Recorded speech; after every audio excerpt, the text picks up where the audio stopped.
What is the first thing I should fix in my auditorium? Ooh, yeah.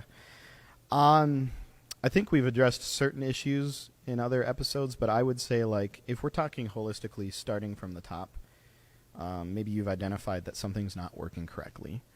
The first thing you should do is bring in a professional. Yeah, I agree. And we like to use analogies a lot because we feel like it really helps people understand things. And so I'll just use a simple analogy. I have owned a home before. Mm-hmm. That does not make me an expert in all of the things in my home. I can definitely tear down walls. That's right.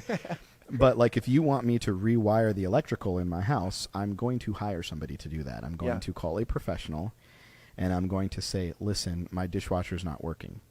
And they're going to tell me that's because it's not connected to your service panel. Yeah. Cool. Okay. I didn't know that. Yeah. That was knowledge that they brought in. And then the next question I ask is, well, how do you connect it to the service panel? And what I don't want is I don't want them to tell me how to connect it. Yeah, you just want them to do it. I want them to connect it because I'm going to have the peace of mind that they connected it right. Yeah. So the first thing you should do is, call a professional. Most AVL companies, ourselves included, we'll come out, take a look at your building, talk with you about what's going on. Yeah. But I'd say, I don't know, the big three. I'm going to put us in a corner. The big three.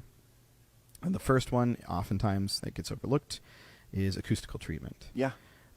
Yeah, for sure. So, like, the room we're in right now, it's a big theater. And, like, for live performance, I think it sounds great. But now they're doing a lot more things in here with, like, bands. Yeah.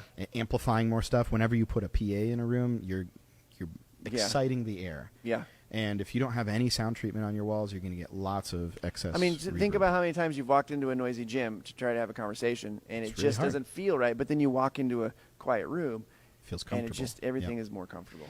And that's just it. Like, if you're in a church, which most of you guys are, like, you want people to hear your pastor. You want them to pay attention. Yeah. People lose focus really quickly. It's another thing. Like, don't try to get your homework done in a busy gym during a basketball game. Yeah. It's going to be hard to focus. It is. Unless you go to the library. Yeah. Because you need a quiet place to focus. So that's probably that's a big one. Yeah. Another one of the big ones would be optimizing your sound system. Yep. And I know we've talked exhaustively about it, but getting the point A to point B and everything in between cleaned up. Mm-hmm.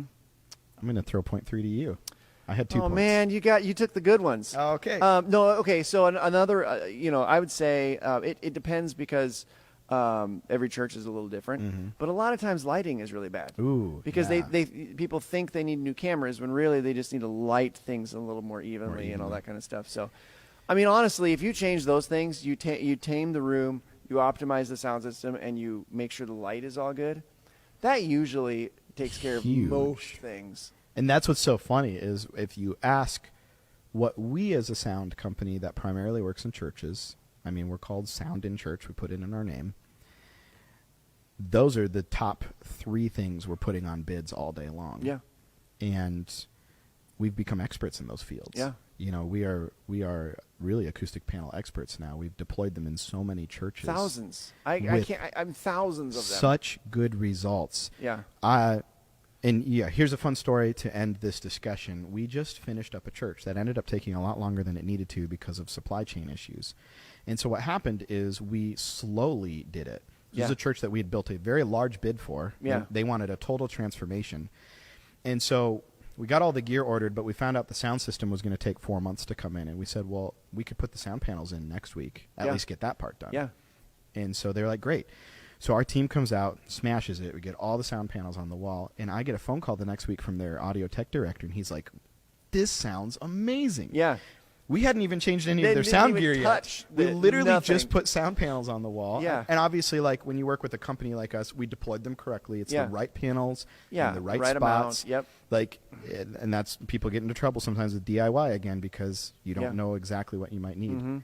And he was blown away. So this is what he said to me. He said, however long it takes for us to get the audio system, our church is completely confident that you're going to do a really great job because you've already changed it so much. Yeah. That happened in another church just down south of us. Yeah. They called us to do acoustic panels. We did such a great job. They're like, we want you to do the whole audio system. Yep. And so it's cool to see how acoustic panels in themselves can be a very low-cost way to make a huge difference. Yes. So then we finally got all the equipment in, and we went in last week and installed all of that.